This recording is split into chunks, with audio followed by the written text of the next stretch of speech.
নমস্কার বন্ধুরা, তিয়াশাস রেসিপিতে সকলকে স্বাগত জানাই। আজ আমি আপনাদের ঝিঙে দিয়ে একটা দুর্দান্ত স্বাদের নিরামিষ রেসিপি বানিয়ে দেখাবো, যেটা গরম ভাতের সঙ্গে খেতে দুর্দান্ত লাগে। এটা বানানো খুবই সহজ আর খুবই সাধারণ একটা রেসিপি। ঘরে থাকা সামান্য কিছু উপকরণ দিয়ে রেসিপিটা খুব সহজেই তৈরি করে নেওয়া যায়, আর খেতে তো অত্যন্ত সুস্বাদু হয়। অনেকেই আছেন যারা ঝিঙে খেতে পছন্দ করেন না, তবে এইভাবে একবার বানিয়ে দেখবেন, আশা করছি তারাও একেবারে চেটেপুটে খেয়ে নেবে। চলুন আর দেরি না করে এই দুর্দান্ত স্বাদের বড়ি দিয়ে ঝিঙে আলু পোস্তর রেসিপিটা আমি কিভাবে বানাই দেখে নেওয়া যাক। এখানে আমি দুটো ঝিঙে নিয়েছি। এই ঝিঙে দুটো ওজন হিসাবে 500 গ্রাম। এখন আমি এই ঝিঙেগুলোকে একটা কাটারের সাহায্যে এইভাবে খোসাগুলো চেঁচে নিচ্ছি।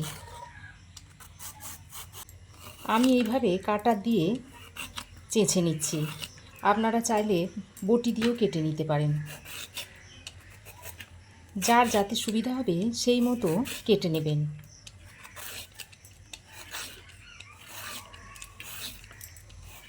দুটো ঝিঙের খোসায় আমি এইভাবে চেঁচে ফেলে দেব। দেখুন, দুটো ঝিঙের খোসা আমি ছাড়িয়ে নিয়েছি। প্রথমে ঝিঙের মাঝ বরাবর কেটে নিয়ে তারপর ঝিঙেগুলোকে ছোট ছোট করে টুকরো করে নিচ্ছি।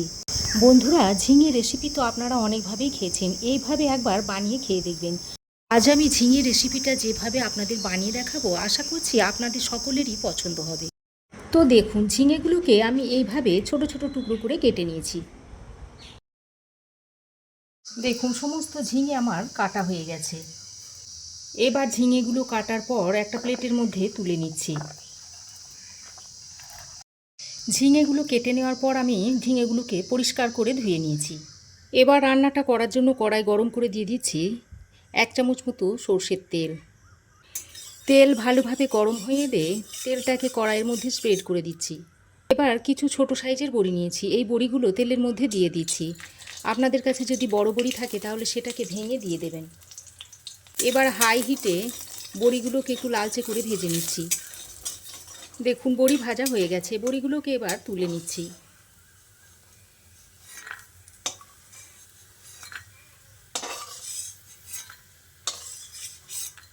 বড়ি ভেজে তুলে নেওয়ার পর কড়াইয়ের মধ্যে যে তেল আছে সেই তেলে আরও সামান্য একটু তেল দিয়ে দিচ্ছি। এবার ওই তেলের মধ্যে প্রথমে দুটো শুকনো লঙ্কা দিয়ে ভেজে নিচ্ছি। প্রথমে শুকনো লঙ্কাটা ভেজে নেওয়ার পর এবার এর মধ্যে দিয়ে দিচ্ছি 1 চামচ মতো কালো জিরে। কালো জিরেটা কিছুক্ষণ তেলে ভেজে নেওয়ার পর এবার এর মধ্যে দিয়ে দিচ্ছি আলু। এখানে আমি একটা বড় সাইজের আলুকে এরকম ছোট ছোট করে টুকরো করে নিয়েছি, সেটা এর মধ্যে দিয়ে দিচ্ছি। তারপর ফোড়নের সঙ্গে আলুটাকে ভালো করে নেড়ে চেড়ে মিশিয়ে নিয়ে এবার কিছুক্ষণ ঢাকা দিয়ে দিয়ে লো টু মিডিয়াম ফ্লেমে আলুটাকে ভেজে নিতে হবে। এদিকে আলুটা ভাজা হতে হতে এদিকে আমি একটা বাটিতে 2 টেবিল চামচ মতো পোস্ত নিয়েছি। এই পোস্তটা এখন আমি একটা মিক্সিং জারের মধ্যে ভরে নিচ্ছি। তারপর প্রথমে এটাকে শুকনো অবস্থায় মিক্সিটা ঘুরিয়ে নেব। দেখুন, প্রথমে আমি শুকনো অবস্থায় মিক্সিং জারটাকে একবার ঘুরিয়ে নিয়েছি। এবার এর মধ্যে অল্প পরিমাণে জল দিয়ে পোস্তটাকে মিহি করে বেটে নেব। দেখুন, জল দিয়ে পোস্তটা এরকম মিহি করে বেটে নিয়েছি। দেখুন, ঢাকা দিয়ে দিয়ে লো টু মিডিয়াম ফ্লেমে আলুটাকে আমি সুন্দর করে ভেজে নিয়েছি। আর আলু দেখুন বেশ অনেকটাই নরম হয়ে গেছে। এবার এই পর্যায়ে কেটে ধুয়ে রাখা ঝিঙেগুলো দিয়ে দিচ্ছি। ঝিঙেগুলো দিয়ে আলুর সঙ্গে ভালোভাবে মিশিয়ে নিচ্ছি। ঝিঙেগুলোকে ভালোভাবে মিশিয়ে নিয়ে আবারও ঢাকা দিয়ে 3 থেকে 4 মিনিট এইভাবে রান্না করে নেব। দেখুন, কিছুক্ষণ ঢাকা দিয়ে রান্না করার পর ঢাকাটা আমি খুলে নিয়েছি। আর দেখুন, ঝিঙে থেকে জল বেরোতে শুরু করেছে। আমি কিন্তু এই রান্নাতে জল ব্যবহার করব না। ঝিঙে থেকে যে জলটা বেরোবে সেই জলটা দিয়ে কিন্তু রান্নাটা হয়ে যাবে। এবার আমি এর মধ্যে দিয়ে দিচ্ছি স্বাদ মতো নুন আর 3টে কাঁচা লঙ্কা দিয়ে দিচ্ছি। এবার নুন আর কাঁচা লঙ্কাটা দিয়ে আবারও একবার ভালো করে নেড়ে চেড়ে মিশিয়ে নিচ্ছি। দেখুন, মাঝে মাঝে ঢাকাটা খুলে আমি এইভাবে ঝিঙে আলুটাকে নেড়ে চেড়ে নিচ্ছি।